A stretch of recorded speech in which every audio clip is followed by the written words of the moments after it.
최재훈 장로입니다. 민수기 5장입니다.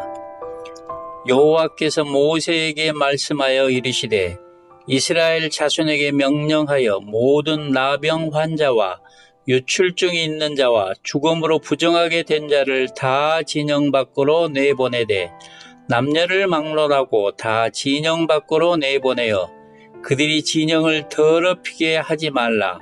내가 그 진영 가운데 거하니라 하시매 이스라엘 자손이 그같이 행하여 그들을 진영 밖으로 내보냈으니 곧 여호와께서 모세에게 이르신 대로 이스라엘 자손이 행하였더라.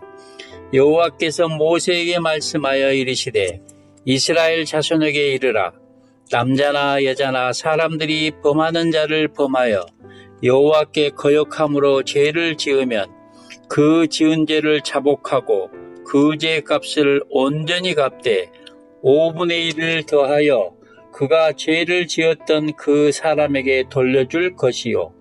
만일 죄값을 받을 만한 친척이 없으면 그 죄값을 여호와께 드려 제사장에게로 돌릴 것이니 이는 그를 위하여 속죄할 속죄 수장과 함께 돌릴 것이니라. 이스라엘 자손이 거제로 제사장에게 가져오는 모든 성물은 그의 것이 될 것이라. 각 사람이 구별한 물건은 그의 것이 되나니 누구든지 제사장에게 주는 것은 그의 것이 되느니라.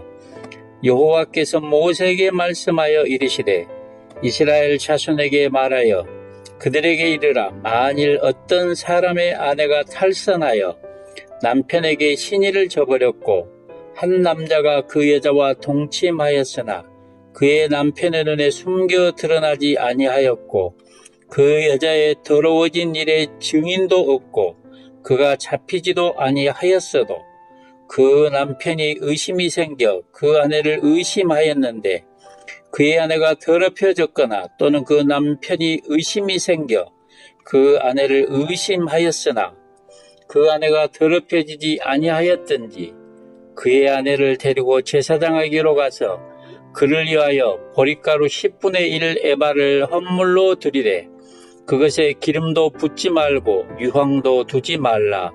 이는 의심의 소재요 죄악을 기억나게 하는 기억의 소재라.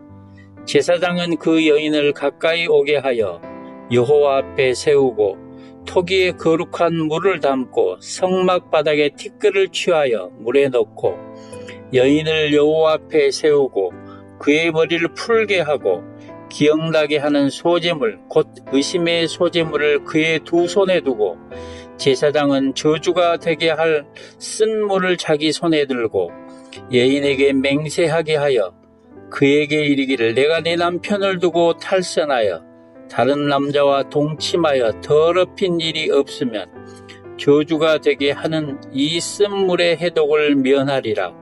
그러나 내가 내 남편을 두고 탈선하여 몸을 더럽혀서 내 남편 아닌 사람과 동침하였으면 제사장이 그 여인에게 저주의 맹세를 하게 하고 그 여인에게 말할지니라. 여호와께서 내 넓적다리가 마르고 내 배가 부어서 내가 내 백성 중에 저주거리 맹세거리가 되게 하실지라. 이 저주가 되게 하는 이 물이 내 창자에 들어가서 내 배를 붓게 하고 내 넓적다리를 마르게 하리라 할 것이요. 여인은 아멘 아멘 할지니라.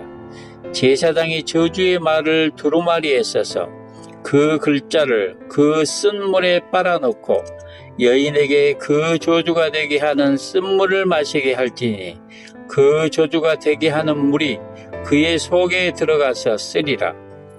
제사장이 먼저 그 여인의 손에서 의심의 소재물을 취하여 그 소재물을 여호와 앞에 흔들고 제단으로 가지고 가서 제사장은 그 소재물 중에서 한 움큼을 취하여 그 여자에게 기억나게 하는 소재물로 제단 위에 불사르고 그 후에 여인에게 그 물을 마시게 할지라.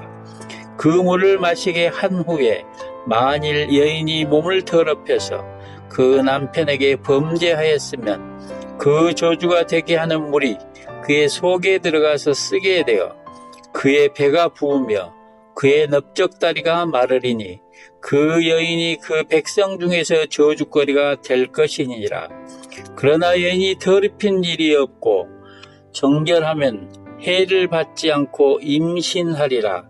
이는 의심의 법이니 아내가 그의 남편을 두고 탈선하여 더럽힌 때나 또는 그 남편이 의심이 생겨서 자기의 아내를 의심할 때 여인을 여호와 앞에 두고 제사장이 이 법대로 행할 것이라. 남편은 무죄할 것이요 여인은 죄가 있으면 당하리라. 하늘에 계신 우리 아버지여, 이름이 거룩히 여김을 받으시오며 나라가 임하옵시며 뜻이 하늘에서 이룬 것 같이 땅에서도 이루어지이다. 오늘날 우리에게 일용할 양식을 주옵시고 우리가 우리에게 죄 지은 자를 사하여 준 것 같이 우리 죄를 사하여 주옵시고 우리를 시험에 들게 하지 마옵시고 다만 악에서 구하옵소서.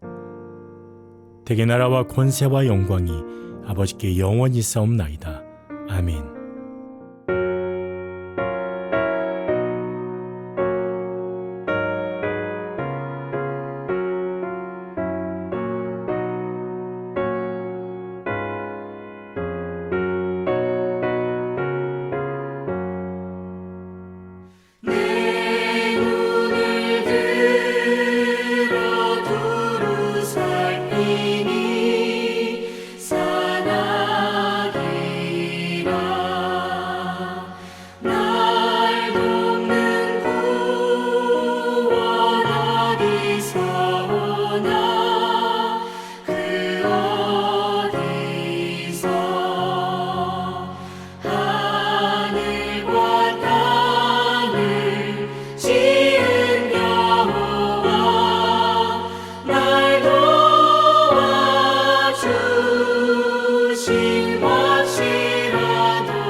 사랑하는 성도 여러분, 오늘도 일용할 양식을 주시는 하나님의 은혜, 또 필요한 걸 채우시는 하나님의 은혜가 여러분 모두와 함께하기를 주의 이름으로 축복합니다. 오늘 우리가 함께 살필 하나님의 말씀은 출애굽기 16장 후반부입니다. 21절에서 26절까지인데 제가 21절에서 25절까지 봉독합니다. 무리가 아침마다 각 사람은 먹을 만큼만 거두었고 햇볕이 뜨겁게 쬐면 그것이 쓰러졌더라. 여섯째 날에는 각 사람이 갑절의 식물 곧 하나에 2오멜씩 거둔지라. 회중의 모든 지도자가 와서 모세에게 알림해 모세가 그들에게 이르되 여호와께서 이같이 말씀하셨느니라. 내일은 휴일이니 여호와께 거룩한 안식일이라.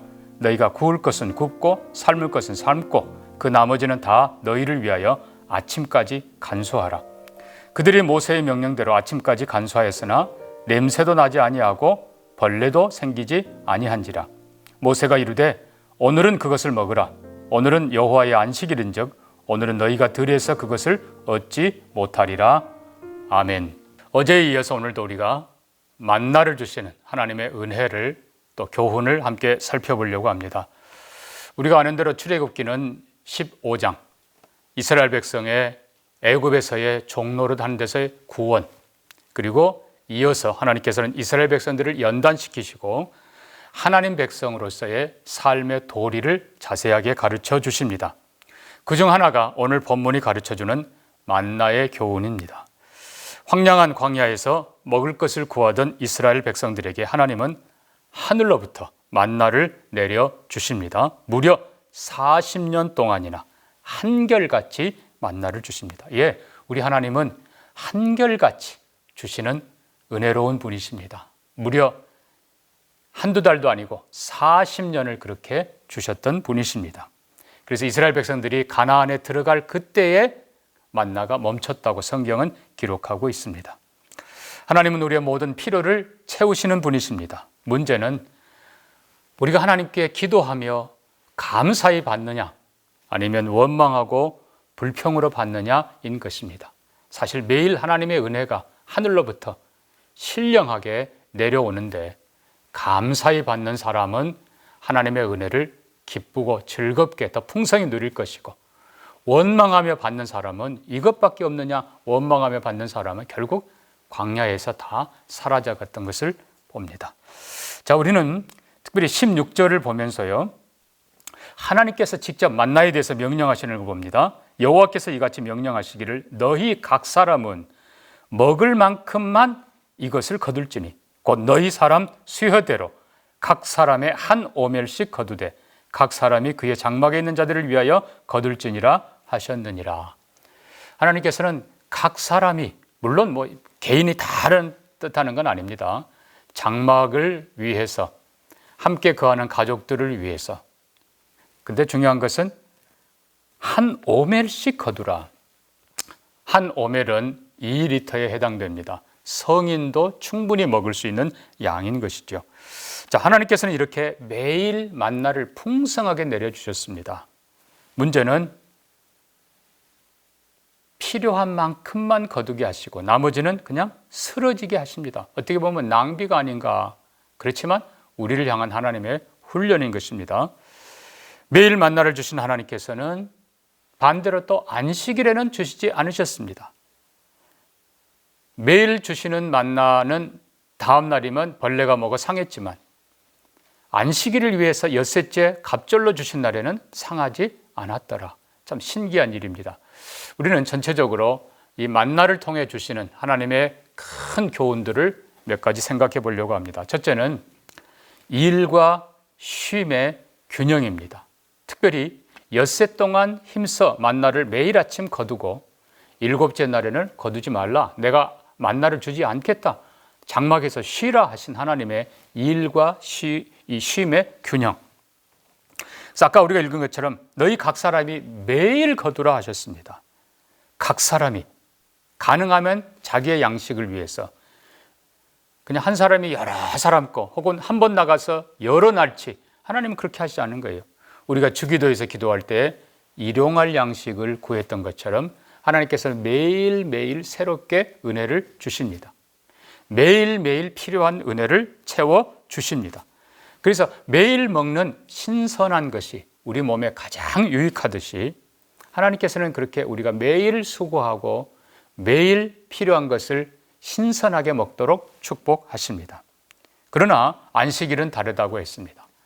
엿새째 안식일에는 갑절로 거두도록 풍성하게 내려주시고 그 갑절로 거둔 것을 하루 넘었지만 그거는 상하지 않게 하시고 다음 날은 안식일에는 쉬면서 하나님의 은혜를 감사하며 쉬게 하십니다. 그러니까 엿새 동안 일하고 하루 안식하는 것, 하나님의 이 일과 안식의 균형. 이미 말씀드린 것처럼 애굽에서 노예로 살 때는 그들은 죽어라고 일만 했지 안식이 없었습니다. 그러나 하나님께서는 일이 없는 세상도 잘못된 거예요. 일해야 돼요. 일하는, 그것도 나와 가족을 위해서 일하는 모습. 그러나 또 반대로 또 안식일에는 철저히 하나님의 은혜를 기억하며 쉬게 하시면서 우리의 삶을 복되게 존귀하게 만들어 주신 것입니다. 그러므로 우리는 적절하게 일하고 또 적절히 쉬는 것, 이게 얼마나 중요한지 모릅니다. 요즘 젊은 사람들은 일 많이 하고 돈 많이 버는 것보다도 워라벨을 더 좋아한다는 거예요. 워라벨. 이 워는 워킹입니다. 일하는 것과 레저, 즐기고 쉬는 것이 밸런스, 균형을 맞추는 것. 그거 젊은이들이 원하는 건데 사실 그게 바른 삶입니다. 하나님께서 우리를 그렇게 인도하십니다. 중요한 것은 범사에 다 때가 있다는 것입니다. 전도서 3장 말씀대로 날 때가 있으면 죽을 때가 있고 심을 때가 있으면 거둘 때가 있고 하는 것처럼 순종은 우리의 믿음과 지혜를 필요로 하는 것입니다. 특별히 만나를 주시면서 하나님께서 가장 우리에게 강조하는 것은 16장 4절입니다. 그들이 내 율법을 준행하나 아니하나 내가 시험하리라. 매일 만나를 주시면서 나가서 거두라. 반대로 토요일은 갑절로 주시고 안식일에는 주지 않겠다. 그거를 기어이 여기고 안식일에 가서 구하려고 하는 사람 하나님께서 못하게 하세요. 또 매일 주는 것을 못 믿고 이틀치를 막 모으려고 한 사람들 다음날 다 상하고 썩어버렸다는 거예요. 그러니까 하나님의 은혜를 기억하고 하나님의 약속을 기억하고 변함없는 하나님, 넉넉히 주시는 하나님을 기억하면서 매일매일 삶 속에 건강하게 일하고 안식일에 쉬고 하나님의 은혜를 따라 사는 우리가 되기를 바랍니다. 그래서 우리가 이 때를 기억해야 돼요. 평일에는 어떻게, 안식일에는 어떻게. 너무 간단한 거예요, 사실. 복잡한 거 하나도 없습니다. 여리고성 전쟁도 마찬가지입니다. 침묵하고 성을 돌라 할 때는 온 백성들이 침묵하고 성을 돕니다. 하루에 한 바퀴씩 엿새 동안. 그리고 마지막 날에는 6바퀴를 돌면서도 침묵하라, 침묵해요. 그 마음에 쌓았던 입을 다물고 한 마음으로 행진했던 그들이 마지막 날 마지막 바퀴를 돌고 나서 하나님께서 여호수아에게 외치라 할 때 와 외칠 때 그 소리를 통해서 하나님께서 여리고성을 무너뜨리신 것입니다. 예, 그렇습니다. 침묵할 때가 있는가 하면 외칠 때가 있는 것입니다. 지혜롭게 하는 것, 그건 바로 하나님 말씀대로 순종하는 것입니다. 그러면 하나님께서 이루십니다. 두 번째로 우리의 수고와 하나님의 은혜를 기억합시다. 예, 엿새 동안 우리 수고하게 하세요. 다시 얘기합니다만 일 없는 것이 행복 아니에요. 에덴 동산도 경작하고 관리하는 일을 해야 돼요. 천국 가도 우리가 적절한 일을 합니다. 여러분, 일은 하나님의 영광을 드러내는 도구입니다. 또 내 자신의 하나님이 주신 재능 은사를 펼치는 도구예요. 일을 하지 않으면 그거는 불행한 일입니다. 그러나 중요한 것은 이 일도 내가 아무리 수고하고 애써도 하나님이 만나를 내려주시지 않으면 헛되다는 것입니다. 또 반대로 내가 너무 많이 수고를 넘치도록 한다 해도 다음날 상해버리면 그것도 헛된 것입니다. 그래서 적절한 일, 우리의 수고, 그러나 이 모든 것 이전에 하나님의 은혜가 먼저 임한다는 것입니다. 하나님이 만나를 이미 내려주셨기에 가서 거두라 하시는 것입니다. 또 하나님께서 엿새째는 갑절로 부으시고 다음 날은 상하지 않도록 하시는 것도 하나님의 은혜인 것입니다. 그러니까 돌아보면 모든 것이 다 하나님의 은혜입니다. 심지어 내가 일할 수 있는 것도 하나님의 은혜. 신명기 8장 말씀대로 여호와께서 너에게 재물 얻을 능을 주셨습니다. 건강하게 나가서 일할 수 있는 것도 보고 만질 수 있는 것도 다 하나님의 은혜입니다. 그래서 모든 것이 하나님의 은혜이지만 또 거기에 하나님께서는 우리로 하여금 적절히 수고하게 하시고 그러면서 감사하게 하시고 그러면서 건강하게 하시는 겁니다. 중요한 것은 일용할 양식뿐만 아니라 만나뿐만 아니라 쉼도 하나님의 은혜라는 것입니다. 그래서 하나님이 특별히 일곱째 날 복되고 거룩하게 하신 날 신령한 은혜, 육신의 양식도 하나님의 은혜이고 당연히 신령한 것도 하나님의 은혜입니다. 하나님의 은혜가 언제나 여러분에게 먼저 하기를 임하기를 주의 이름으로 축복합니다. 마지막 세 번째는 자족과 감사입니다. 18절 보면 많이 거둔 자도 남음이 없고 적게 거둔 자도 부족함이 없었다. 자, 결국은 적절하게 하나님이 하셨다는 겁니다. 광야의 길은 나그네 길입니다, 여러분. 장막에 거하는 삶입니다. 그래서 성막에 구름이 떠오르면 레위인들이 와서 성막을 다 거두어서 메고 갈 수 있게 만듭니다. 마찬가지로 이스라엘 모든 백성들도 장막을 거두고 그리고 또 행진해 갑니다. 그렇습니다. 물론 무질서한 게 아니라 이미 말씀드린 대로 다 질서 있게 유다 진영부터 시작해서 유다 진영, 루벤 진영, 그리고 다 성막이 가고 또 그 다음 이어서는 맨 마지막 베냐민 진영, 에브라임 진영, 그리고 맨 마지막에 단 진영까지 다 질서 있게 갑니다만은 본질은 다 광야의 나그네 삶이라는 것입니다. 장막에 거하는 삶이에요. 그 사랑하는 성도 여러분, 장막에 거하는 삶인데 뭘 그렇게 많이 가질 필요가 있겠어요? 뭐 그렇게 많이 거둘 필요가 있겠냐 이겁니다.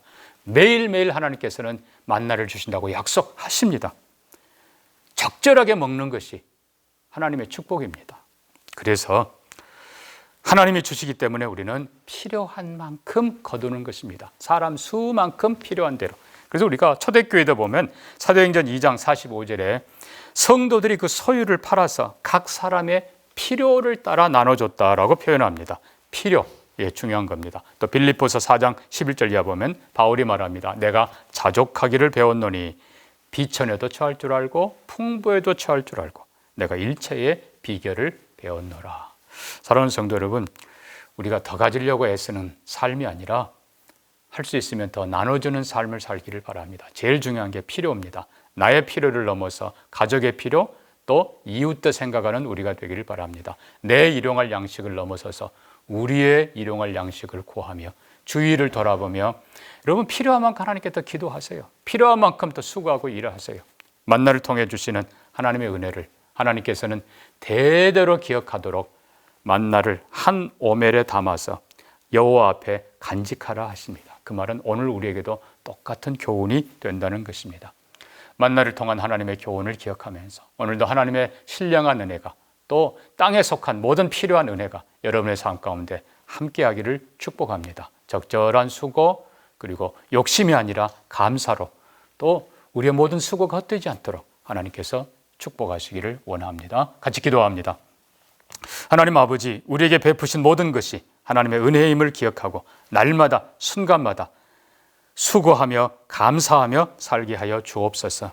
하나님, 우리가 욕심을 따라 사는 삶이 아니라 필요를 따라 살게 하시고 나의 일용할 양식뿐만 아니라 가족을 넘어서 이웃도 생각하는 우리가 되게 해 주시옵소서. 코로나로 인해서 많은 성도들이 힘들어합니다. 하나님, 오히려 더 신실한 믿음이 되게 하시고 더 경건한 삶이 되도록 축복하여 주시옵소서. 하나님, 교회의 모든 건축 과정을 축복하셔서 안전한 철거되게 하시고 또 임시 사용 승인도 속히 나오게 하시고 이전을 넘어 비전으로 나아가게 하시고 또 은혜로운 임직식 되게 하시고 좋은 일꾼들 세우도록 전 과정을 축복하여 주옵소서. 감사하며 예수님 이름으로 기도합니다. 아멘.